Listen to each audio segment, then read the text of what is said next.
Good morning सगळ्यांना. नवीन दिवसाची नवीन अशी छान सुरुवात. सकाळी मग लवकर उठले, फिरून ते आले आणि मग ठरलं की आपण जाऊया पंढरपूरला. मग गेलो पंढरपूरला. काय सोलापुरी एस टी होती पंढरपूरपर्यंत आणि रस्त्याच्या मधोमध खूप सुंदर अशी झाडं लावलेत. त्यांना फुलं पण कितकी छान आलेत ना. सगळे कलर आहेत, 5-6 अबोली, पिंक, लाल, पिवळा, पांढरा अशी भरपूर कलरची फुलं आलेली आहेत. छान वाटतं. उन्हाळ्यात एवढी फुलं बघायला मिळणं पण म्हणजे छान वाटतं. पंढरपूरला जायचं म्हणजे सगळ्यांना आनंदच होतो. गेलो, पोहोचलो पंढरपूरला. रिक्षा करून गेलो स्टँडवरून. म्हणजे तिथे इतकं सुंदर असा वारकऱ्याचा पुतळा होता असा. आणि मग ज्ञानदेव महाराज, संत एकनाथ महाराज, महाराजांच्या अभंग छान लिहिले होते ना त्या ह्याच्यावर. मला इतके आवडले ना, खूप आवडले खरं. आता अभंग टाळ शिकतो त्याच्यामुळं आपल्या अर्थ थोडे पडतात.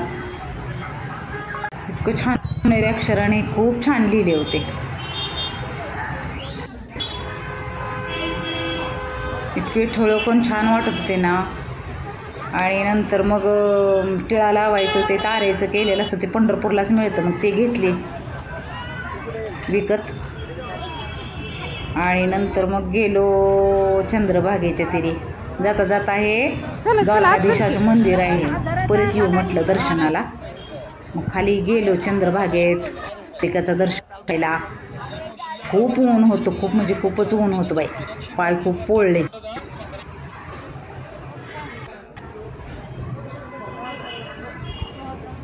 पुंडलिकाचं दर्शन घ्यायला गेलो. गर्दी नव्हती एवढी. दर्शन घेतलं, 5-10 मिनिटात झालं दर्शन. पुंडलिकासारखा भक्त खरं होणे म्हणजे हे काय. हे इथंच मग आतमध्ये कॅमेरा मोबाईल घेऊन जाऊन देत नाहीत, त्यामुळे बाहेरचंच थोडंसं घेतलं मोबाईलमध्ये. पुंडलिकाच्या भेटी परब्रह्म आले गा.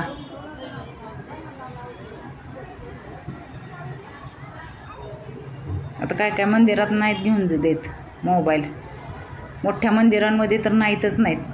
इथं सुद्धा आता पुंडलिकाचं दर्शन घेतलं चंद्रभागेतनं. वरती गेलो.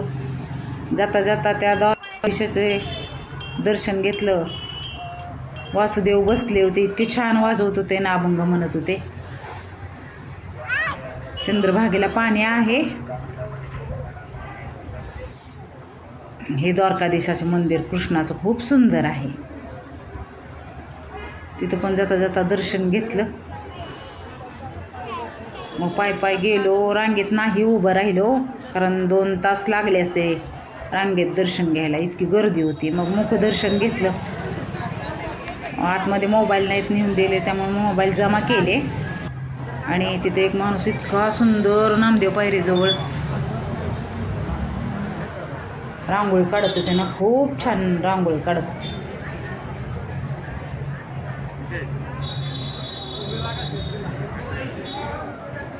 विठ्ठल रुक्मिणीची इतकी सुंदर काढली होती ना, खूप छान काढली होती. त्यांची अजून व्हायची होती. सगळे फोटो काढत होती, इतके सुंदर काढत होते रांगोळी ते. मग फोटो काढले नामदेव पायरीजवळ. नामदेव पायरीचं दर्शन घेतलं.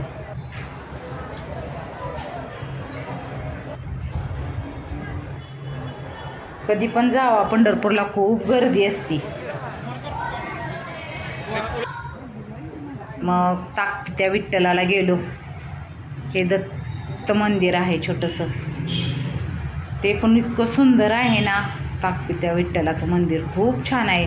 खूप मूर्ती सजवली होती. तिथं नाही दर्शन झालं पांडुरंगाचं, तर पायावर डोकं ठेवून इथं झालं दर्शन. इतकं सुंदर झालं ना, त्या पांडुरंगाचं दर्शन घेतल्यासारखं वाटलं. इतकं छान वाटलं. जुनी इमारत आहे, खूप छान वाटलं. थंड वाटलं. इतकं गरम होतं. मुलं जरा खेळली, इथं बसलो आम्ही.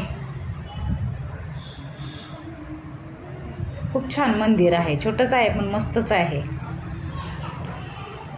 असं आज पंढरपूरचं दर्शन झालं. छान वाटलं, मस्त वाटलं.